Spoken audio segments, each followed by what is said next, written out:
Do you like your Hitpad medium-sized, low-profile, premium with a metal build with GATERON red switches, a USB pass-through port, and lighting?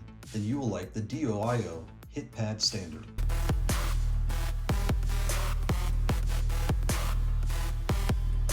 Hey guys, welcome back to the channel. Today we've got the DOIO Hitpad Standard. So let's open our box here and see what we got. So we've got our Keebmonkey website QR code here, nice. We've got our bag of accessories. Let's see what we have in here. So first we have our switch puller. So this is a really nice design. It has the puller on one side and the keycap on the other side, but this thing does not work. It looks really cool, but it's made out of plastic. It will not catch the keys. It does not fit in the gaps. Just take this and get rid of it. Just use your standard switch puller with the wires and metal and you'll be good to go. And here we have our USB, the USB C cable. It's nicely made here. It's braided, really nice. And here we have our controller. You can see here, it looks really nice, made out of metal. And we have a space here on the bottom. This space allows you to purchase the kit with a longer base, turning this mid-size pad into a full-size pad. So let's get this out and see what we got. And here we have our Hitpad standard. So you can see here, there is nothing on the bottom. There is a pass-through port and a power port on the left-hand side. There's a power port on the top. I put a cable manager here and there's nothing on the right. When you look at the bottom, I put some added grip tape here, but just a clear, nice clear view, and all the light shines through really bright and really nice to the sides and the bottom. On your top here, you have your screen, all your standard buttons across the top, and you have your 16 button layout here. So I went with the black model here, but this version comes in many different colors from white to red. When you go on the website, you can kind of pick what color you want your metal to be and personalize the way you want it. You cannot add any artwork to this because this is metal and this is very well built. You can see there, it doesn't creak or anything. It's very nicely put together and feels very premium in your hands. This pad comes with the GATERON low profile switches here. These switches are not Kailh compatible, so if you have any ghosts or any other type of switches, they will not work on this pad, but there are options you can switch to for the GATERON switches. Out the box, it comes with their in-house keycaps. These are a nice material here. They kind of have a ribbed feel to the top, and they feel really light too, so really well put together. When you compare these to the Pro model, the Pro has a slightly lower keycap, and it also has a little bit more of a rounded edge. So if you like to slide your fingers, these keycaps in the Pro will be better for that because they smoothly go over. But with these, I tried it out, I had no issues. I'm doing it right now. And the reason there's no issue is the keys on here are closer together. So if you like your keys, tighter, closer together, you'll really like the layout here, where you're not having to reach so far. These are smalls all across with one large here on the bottom, and it really accommodates those that like that smaller space. When you're playing on this pad, the GATERON switches snap back really well, so it feels really nice for a stock red. It really feels really nice, and you'll really like that. So next, let's do a sound test.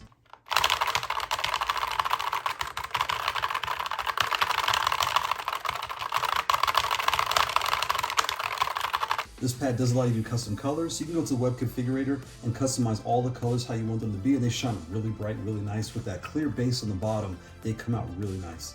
Let's do the paper test. What is the paper test? I take a standard piece of American 8.5 by 11 paper. So we take this paper here and fold it in half and lay it on top. You can see this pad is roughly one piece of paper and one adapter in height. And when it comes to width, it is essentially the exact width of a piece of paper. Now, why would you do this? If you're at home and you're debating on getting this controller, take a piece of paper, fold it in half, and do like this with your fingers. If you play on a desk, put it on your desk. Do you have enough space to fit this? If you play on your lap, put this on your lap, and this is what it'll feel like. And this is very similar to what a large pad feels like when it comes to width. So this pad came with 0.7.7 out the box. The pass-through port is not turned on, so you can only use this at the end of cord with an adapter. And I also found that when I was changing the colors, when I went into the firmware, I've noticed with all the DOIOs, when I go into the web configurator, sometimes I run into an issue where they freeze up and I either have to wipe them or reload them. But I did a flash nuke, I put the 0.79 and I was good to go. So now it's running 0.7.9. I went ahead and reset and turned on the pass-through port. And I'll show you here on the bottom all the key mappings. That way, if you want to remap and repin things, you can figure out how to do it. So this is pin 26, and everything else I figured out along the way.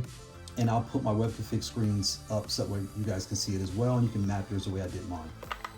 And that's just something I've seen with all of this. Is my third DOIOs. I've seen it with all of them, where when I plug them in to kind of customize things, for some reason they either freeze up or may act a little funny. But once I put the latest firmware 0.7.9, I don't have that issue anymore. So I don't know, but that's what I came across. And if you run into any issues, they do have a Discord server, so you can go there and get support, ask for help, and you'll be good to go. So what I think of this pad, I like it. The metal build is really nice. The width is very nice. To be so compact and portable, you can take it anywhere, but to be able to fit across your lap and feel comfortable is really nice. The buttons here, if you like your buttons closer together, you will like the layout on this pad here. This pad has all the smalls across with one large here on the bottom. And the GATERON switches that come with this feel really nice. They're very snappy, they pop back. So for a stock red, they feel really nice. I did upgrade mine to the Pro Reds here. And I also tried the silvers, but I preferred these the most. So I went ahead and did all 12 in these, and I left these 4 buttons here, these stock reds. And a link to everything will be in the description. Connect this to your console. So if you are on PlayStation, you have the Brooks, the Wingman FGC, you have the Mayflash Magic S Ultimate. On Xbox, you have the Brooks Wingman XB3, you have the Mayflash, the Magic S. So out the box, you'll take your adapter, you'll connect it into the cord, plug this into your console, the lights will turn on, press the home button, and you'll be good to go.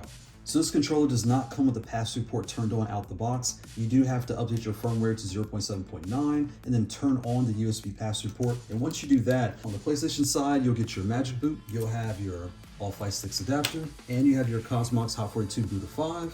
On the Xbox side, you'll have your MagicBoot. So what you do is, you'll take your MagicBoot here, stick it right in the side. It'll be nice, compact, and flush, and you'll be ready to go. Let's get some things on the table and compare.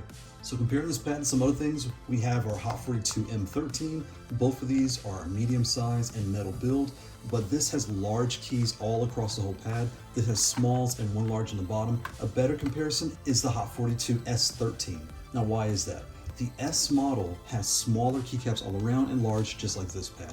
The S model, the keycaps are closer together, just like this pad. So if you like this pad here, you like the size and the form factor, you just want a little bit more space on your lap, you also want the metal build quality, it would be a nice jump up from this pad to go to this one, because it's gonna feel very similar and very familiar when you come over. And we put this on top of each other, you can see they are the exact same height.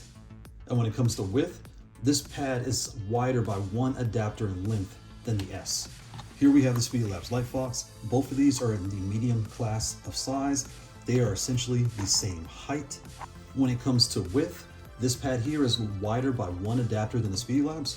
Both pads comes with small buttons across the top and one large on the bottom. The spacing here is a little bit wider, just like your standard 3D printed pads.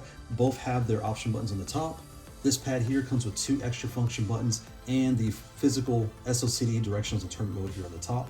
This having the metal build on top, this one the metal build on the bottom, and the acrylic on top, the acrylic on the bottom.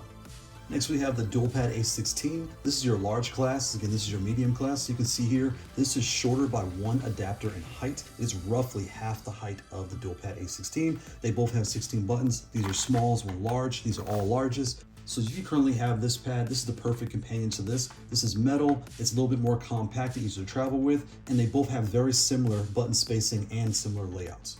And if you compare this to an Xbox or PS5 controller, you can see it's roughly almost half as wide as a controller. And when it comes to height, it is essentially as tall as a controller. And last we have the big boy, the joystick. So if you're coming from a joystick to a flat style, you know what you're looking for. You want something more compact, flatter, and comparing this to that, right? So here, again, you have the large buttons, the joystick here. These are all smalls, one large. This is roughly, when it comes to width, 1 adapter not as wide.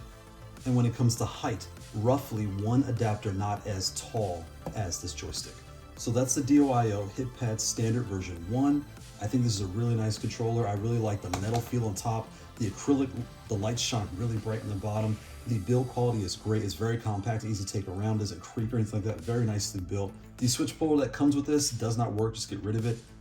Just use your standard switch puller and you'll be good to go. The cable it comes with is very nice. The firmware, I have seen issues. This is my 3rd one. They've all had issues where when I go to change the web config, I do run into some different concerns. But when I upgrade this to the latest firmware, which you can find on the Discord, I've had no issues since. So I think maybe out the factory that 077 may not be the best build of their push to device. But if you're just using the adapter at the end of a cord, you won't have any issues. Everything will work just fine. But if you are the type to go in and customize things and set your own screen and do all the different things which it's made to do, you will want to update the firmware to 079 or whatever the latest version is. Just make sure you do a backup of your configuration stock before you do anything else and you'll be good to go. Thanks DOIO for sending this out for review. Thanks for watching. Bye.